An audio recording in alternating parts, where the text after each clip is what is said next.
Good morning students.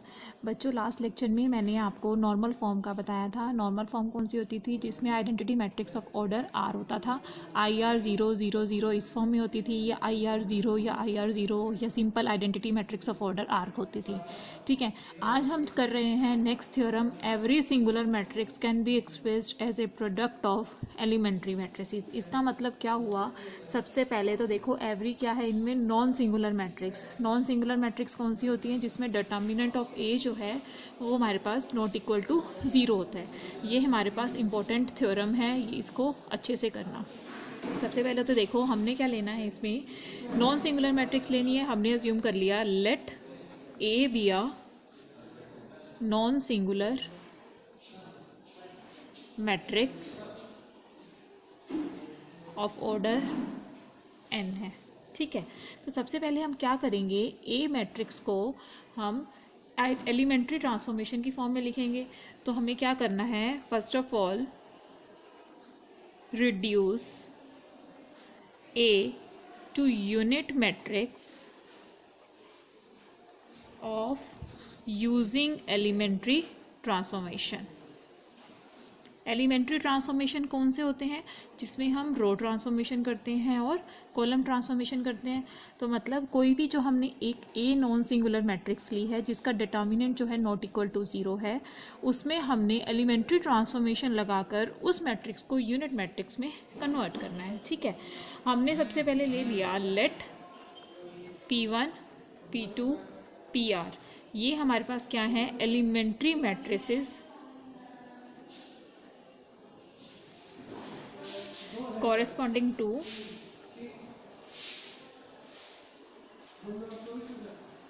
elementary row operations। ठीक है, P1 P2 PR इसमें क्या है? एलिमेंट्री रो ऑपरेशन ले लिया। और Q1 Q2 Q2 late Q1 Q2 QM, ये हमारे पास क्या है? एलिमेंट्री कॉलम ऑपरेशंस है। ठीक है, तो देखो अगर हम इसमें जो ऑपरेशंस लगाते हैं, एलिमेंट्री ऑपरेशंस लगाते हैं, मतलब रो ट्रांसफॉर्मेशन और कॉलम ट्रांसफॉर्मेशन, तो उसको हम क्या लिख सकते हैं? PR P2 P1 और ए मैट्रिक्स, ए जो है हमारी नॉन सिंगुलर मैट्रिक्स, और ये हमारे पास क्या है? Column transformation Q1 Q2 QM। ये किसके इक्वल आएगा हमारे पास? आइडेंटिटी मैट्रिक्स के इक्वल आएगा। ठीक है, क्यों आएगा? क्योंकि देखो जो हमने रो ट्रांसफॉर्मेशन लगाया है और जो कॉलम ट्रांसफॉर्मेशन लगाया है, उन दोनों को अगर हम मैट्रिक्स ए से मल्टीप्लाई करें तो हमारे पास आइडेंटिटी मैट्रिक्स ही आएगी। तो हम क्या करेंगे? इसमें प्री मल्टीप्लाई करेंगे by PR P2 P1 inverse and post multiply. Post multiply means बाद में, afterwards, bye Q1 Q2 QM inverse. ठीक है, इन दोनों में प्री मल्टीप्लाई तो आपने इससे करना है एंड पोस्ट मल्टीप्लाई आपने इससे करना है। तो आपके पास क्या इक्वेशन आ जाएगी? PR P2 P1 का इनवर्स। ठीक है, और ये आपके पास ऐसे ही रहेगा PR P2 P1, और यहाँ पे A Q1 Q2 QM, और किससे मल्टीप्लाई करना है? Post multiply Q1 Q2 QM का इनवर्स। ठीक है, तो ये किसके इक्वल हो जाएगा? Is equals to PR P2 P1 का inverse identity matrix Q1 Q2 QM का इनवर्स। ठीक है, तो इन हमें पता है A inverse is equals to identity होता है, तो इन दोनों का मल्टीप्लिकेशन क्या हो जाएगा? हमारे पास आइडेंटिटी हो गया। ये ए मैट्रिक्स हमारे पास ऐसे ही रहेगी, और ये भी ए इनवर्स आइडेंटिटी होता है, तो ये भी हमारे पास आइडेंटिटी आ जाएगी। तो इज इक्वल्स टू क्या आ जाएगा? PR P2 P1 inverse IN Q1 Q2 QM inverse. ठीक है, तो A इज इक्वल्स टू हमारे पास क्या आ जाएगा? P1 inverse P2 inverse PR inverse QM inverse Q2 inverse Q1 inverse. ये हमारे पास क्या आ जाएगी? ए मैट्रिक्स आ गई। तो इसका मतलब ए मैट्रिक्स जो है, जो नॉन सिंगुलर है, इसको हम किसकी फॉर्म में लिख सकते हैं? प्रोडक्ट ऑफ एलिमेंट्री मैट्रिसेस की फॉर्म में। यही हमने प्रूव करना था। अब इसके बेस पे मैं आपको एक क्वेश्चन करवाती हूँ। आप एग्जाम्पल नंबर 4 है वो आप अपने आप करना। मैं आपको एक्सरसाइज का क्वेश्चन नंबर 5 का फर्स्ट पार्ट करवाती हूँ।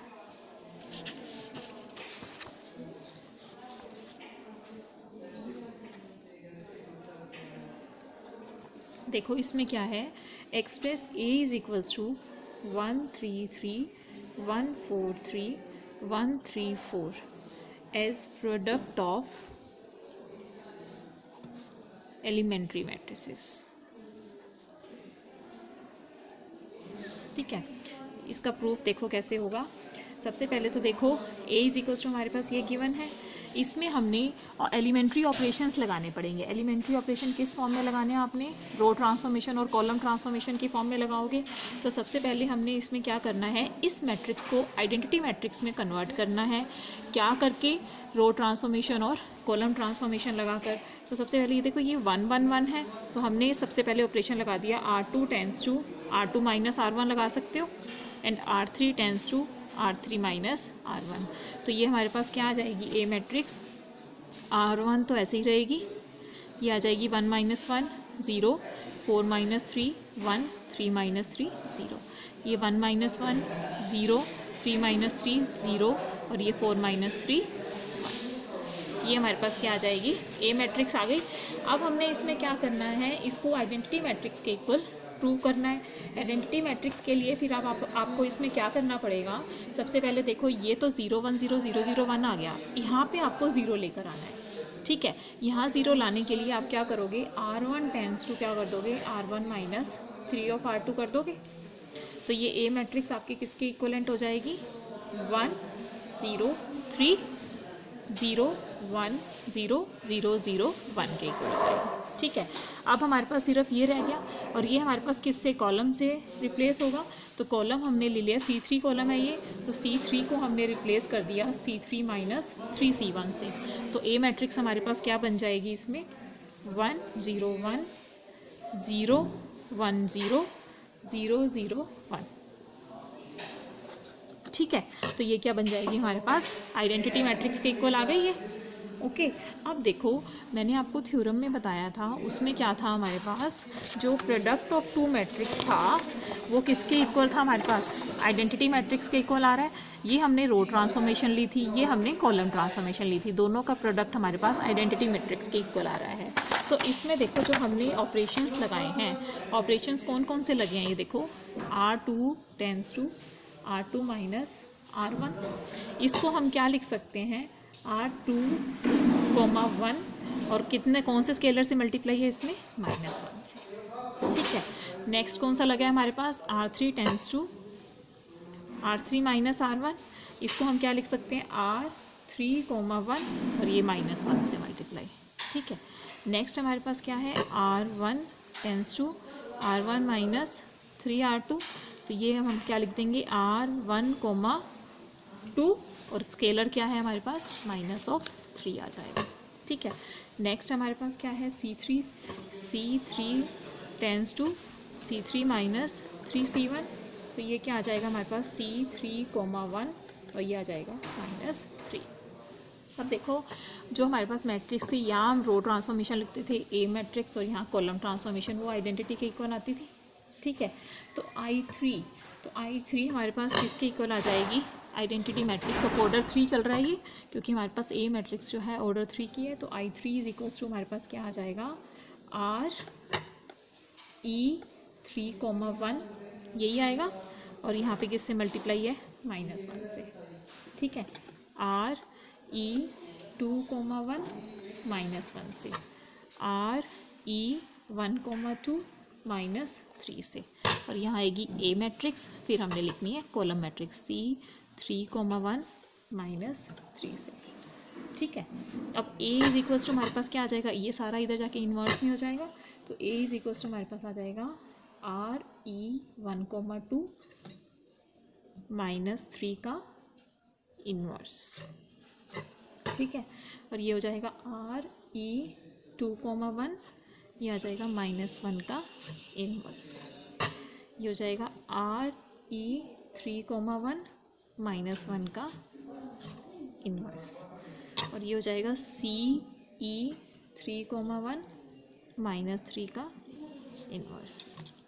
ठीक है, अब देखो इसमें क्या है, अब आपने कैसे चेक करना है इसमें। सबसे पहले तो देखो ये इन्वर्स है, यहाँ -3 है, जो हमने प्रॉपर्टीज़ की थी इसमें -3 का ये 3 हो जाएगा। इसका मतलब क्या हो जाएगा, जो रो में 1 2 पोजीशन पे आपका एलिमेंट क्या आ जाएगा, 3 आ जाएगा। तो ए मैट्रिक्स आपकी किसके इक्वल आ जाएगी, 1 3 0 0 1 0 0 0 1। ठीक है, और इसका मतलब क्या हुआ, 2 1 पोजीशन पे एलिमेंट क्या आ जाएगा, 1 आ जाएगा। ये आ जाएगा 1 0 0 1 1 0 0 0 1। इसका मतलब क्या हुआ, 3 1 पोजीशन पे 1 आ जाएगा। ये मैट्रिक्स आ जाएगी 1 0 0 0 1 0 1 0 1। ठीक है, अब इसका मतलब क्या हुआ, कॉलम 3 1 पे एलिमेंट क्या आ जाएगा, 3 आ जाएगा।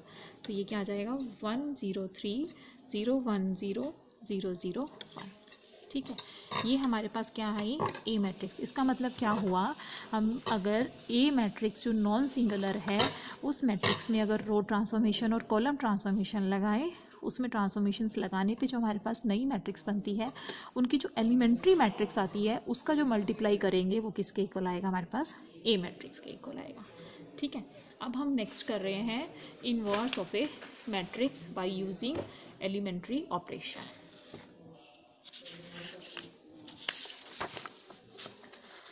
नेक्स्ट टॉपिक है हमारा इनवर्स ऑफ ए मैट्रिक्स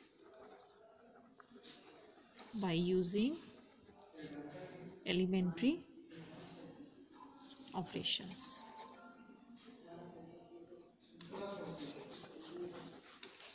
हाँ जी, ये देखो कैसे होगा इन्वर्स। जैसे अगर हम फाइंड करते हैं, एक तो इन्वर्स फाइंड करने का ये मेथड होता है, A inverse is equals to होता है adjoint of A divided by determinant of A होता है। ठीक है, अब इन्होंने क्या कहा है, हमने इन्वर्स ऑफ मैट्रिक्स फाइंड करनी है बाय एलिमेंट्री ऑपरेशंस। उसमें एलिमेंट्री ऑपरेशंस लगाकर, मतलब उसमें रो ट्रांसफॉर्मेशन और कॉलम ट्रांसफॉर्मेशन लगाकर आपने इन्वर्स फाइंड करना है। तो वो कैसे करोगे, सबसे पहले देखो हमारे पास गिवन मैट्रिक्स होगी, ए मैट्रिक्स गिवन होगी। ठीक है, तो सबसे पहले आप क्या करोगे, ए मैट्रिक्स को चेंज करोगे ए आई से, ए इज इक्वल्स टू ए आई। फिर जो यहाँ पे ए मैट्रिक्स है उसमें और इसमें, यहाँ आइडेंटिटी मैट्रिक्स, इस आइडेंटिटी मैट्रिक्स में और इसमें इस अकॉर्डिंग ऑपरेशंस लगाओगे कि ये हमारे पास आइडेंटिटी के इक्वल आ जाए। तो ये वाली जो मैट्रिक्स बनेगी वो हमारे पास क्या हो जाएगी, ए इनवर्स हो जाएगी। देखो हमने इन्वर्स फाइंड करना है, मैट्रिक्स को हम लिखेंगे A is equals to A identity. ये ए मैट्रिक्स तो जो हमारे पास गिवन है, इस ए को हम ऐसे ही रहने देंगे।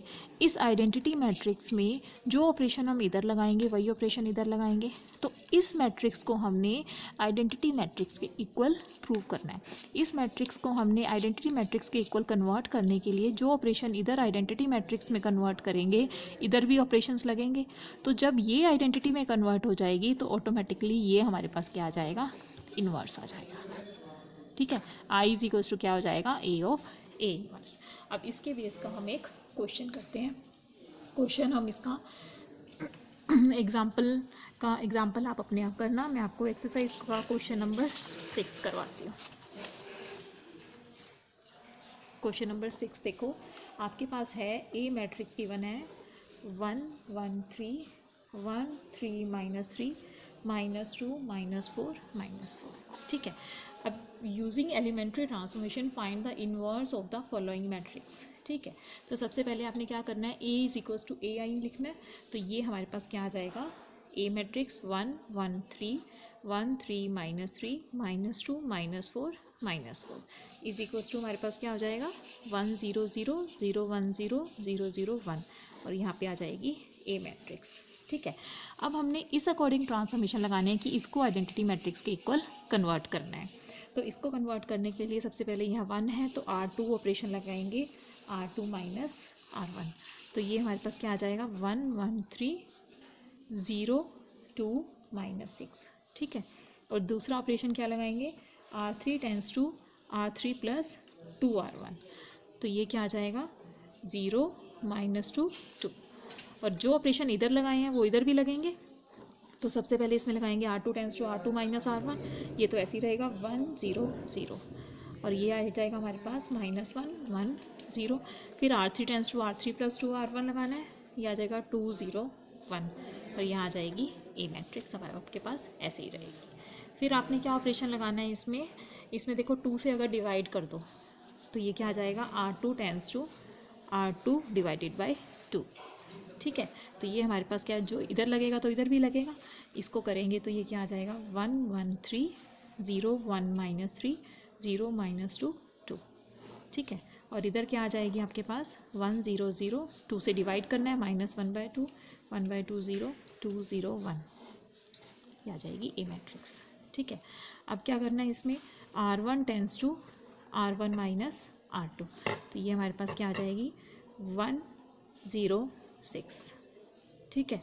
और R3 tense to R3 plus 2 of R2, तो ये क्या आ जाएगी हमारे पास, सेकंड तो ऐसे ही रहेगी 0 1 माइनस 3 0 0 माइनस 4, और ये क्या आ जाएगी हमारे पास 3/2 -1/2 0 -1/2 1/2 0, ये ऐसी रहेगी, और थर्ड में 1 1 1, ये हमारे पास आ जाएगी ए मैट्रिक्स। अब R3 को आपने डिवाइड कर देना है, R3 टेंस टू R3 को मल्टीप्लाई कर लो -1/4 से, क्योंकि अपने -4 डिवाइड करना है तो -4 से डिवाइड करना है, तो ये आपके पास क्या आ जाएगी मैट्रिक्स 1 0 6 0 1 -3 0 0 1, और इधर डिवाइड करोगे -4 से 3/2 -1/2 0 -1/2 1/2 0 -1/4 -1/4 -1/4, और ये ए मैट्रिक्स आपकी साथ रहेगी। फिर क्या ऑपरेशन लगेगा इसमें, अब देखो ये 0 0 1 आ गया, एक तो इसको रिमूव करना है और एक इसको रिमूव करना है। इसके लिए सबसे पहले R1 टेंस टू करेंगे R1 माइनस 6R3, तो ये क्या आ जाएगा हमारे पास 1 0 0, और एक करेंगे R2 tense to R2 plus 3 of R3, ठीक है, क्योंकि इसको रिमूव करना था, तो ये आ जाएगा 0 1 0, और यहाँ 0 0 1 तो आपके पास ऐसे ही रहेगा। और इधर ये लगाएंगे R1 tense to R1 minus 6R3, तो ये क्या आ जाएगा 3/2 माइनस 6/4, ये आ जाएगा आपके पास 3 -1/2 प्लस ये आ जाएगा 1, ये आ जाएगा 3/2, ये आ जाएगा हमारे पास -5/4 -1/4 -3/4, नीचे वाली टर्म आपके पास ऐसी रहेगी ए मैट्रिक्स, ठीक है। तो इसका मतलब अब ये आइडेंटिटी मैट्रिक्स की क्या हो गया, A inverse is equals to identity होता है, तो ये वाली जो वैल्यू है ये हमारे पास क्या आ जाएगा ए इनवर्स आ जाएगा। तो ए इनवर्स हमारे पास क्या हो जाएगा, A inverse is equals to 3 1 3/2, inverse हमारे पास क्या है 3 1 3/2 -5/4 -1/4 -3/4 -1/4 -1/4 -1/4, ठीक है। अब 1/4 आप कॉमन ले सकते हो, 1/4 कॉमन ले लो तो अंदर क्या बचेगा 12 4 6 -5 -1 -3 -1 -1 -1, ये आपका क्या आ जाएगा ए इनवर्स आ जाएगा। यही हमने प्रूव करना था। अब क्योंकि A inverse is equals to identity होता है, तो इसी फॉर्म के आपके सारे क्वेश्चंस हैं, आपके एग्जाम में इसी पैटर्न के क्वेश्चंस आते हैं, सो प्लीज़ अच्छे से कर लेना। अगर कोई भी डाउट हो then you can ask me. Thank you.